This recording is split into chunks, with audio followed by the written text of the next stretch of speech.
All right, guys, good morning, everybody. Another really nice trading day we had in the community. I personally had one trade only, Apple. 1 minute opening range breakup for a very, very nice profit. Apple opened very, very strong. And what we saw in Apple actually was that, in the first minute, very heavy volume, very strong move up. And then it bounced back to the VWAP, held the VWAP. I went long heavy size on that and popped up from 157 up to 158, all the way up to 158.30. On this pullback, I added more as well. So it came back to, so in the next move up, I sold more. And then it came down and I got stopped out everything at the break even. So the reason that I went there, first of all, the asks were stacking up very heavy. This is what we were looking at on the level 2. And I personally didn't take a screenshot, but one of our traders actually took the screenshot right at the open. So as you see here, so right at the open, this is the first minute candlestick. This is the level 2 that you're having. And what you're seeing here is that at 158, there's huge number of the asks are stacking up. 157.98, 158, 158. So this is a very, very, very bullish area right at the open. That's why you saw that such a huge move up toward this, especially this at 158 on the round numbers are very, very common to see that.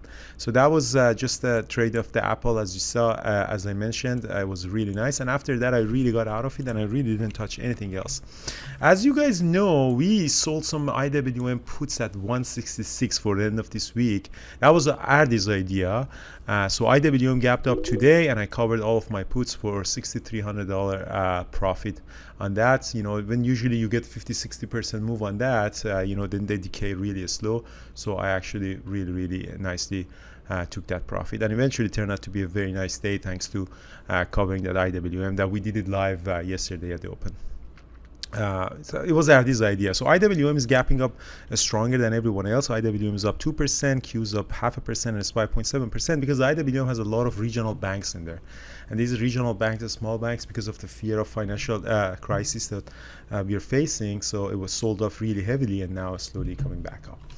Another trade that was really nice was AMD that I saw that opened very strong for potential opening range breakup, and I did call it, but I didn't take that trade because I was just already at a very heavy position on Apple, and it did nicely went up all the way up to 99.40. Who took that trade? The legend himself, Jared, and I have actually his trade here, a screenshot. Jared, go ahead if you want to explain your trades. Sure. So was looking at AMD. It was probably my main on my watch list, and I'd actually started trading Amazon accidentally. So when I thought I was long AMD, first minute or two I was in Amazon. That actually worked, but it wasn't really what I was trying to do. So I waited for AMD to just offer that 1 minute pullback. I got long, pretty heavy, sized out into R3, added once it broke R3, pretty much rode it up as high as it wanted to go. And my objective was to get to 100. I knew it had to consolidate to really get there. So I started to add more back to the position as it was kind of trickling back to VWAP. Those are some very minor lows and minor highs. So I was just trying to manage the size. As we were getting into that level, which I think is 2-day high for AMD, there were some bids starting to show on the tape. And unfortunately, the momentum of the market had stalled out for this particular stock. So the last out was above the level, and then I flipped short. I had to basically get some sizing concerns near the level, but after it started moving, I was just profit taking what I had. And around 10:07, 10:08, I added a little bit back just to get to PDC. I had one final short under PDC, which is the previous day close. And then I just got it to like 96.25. It's bouncing a little bit right now, but it could be an all day short at this point, at least until the market kind of stabilizes. So, sometimes when the momentum does die, you're a little bit cautious of the next move. And the 5-minute chart did show at least a topping tail. So as I was trying to reaccumulate near VWAP, I needed that to turn into a retracement. Something like an ABCD would have been ideal. And when that level rejected, I had to be short or I had to ignore it.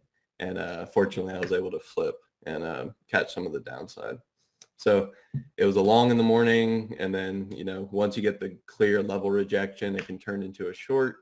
This one offered opportunity both ways, which is really nice for focusing on one stock and playing it both directions. Excellent. Well, thank you so much.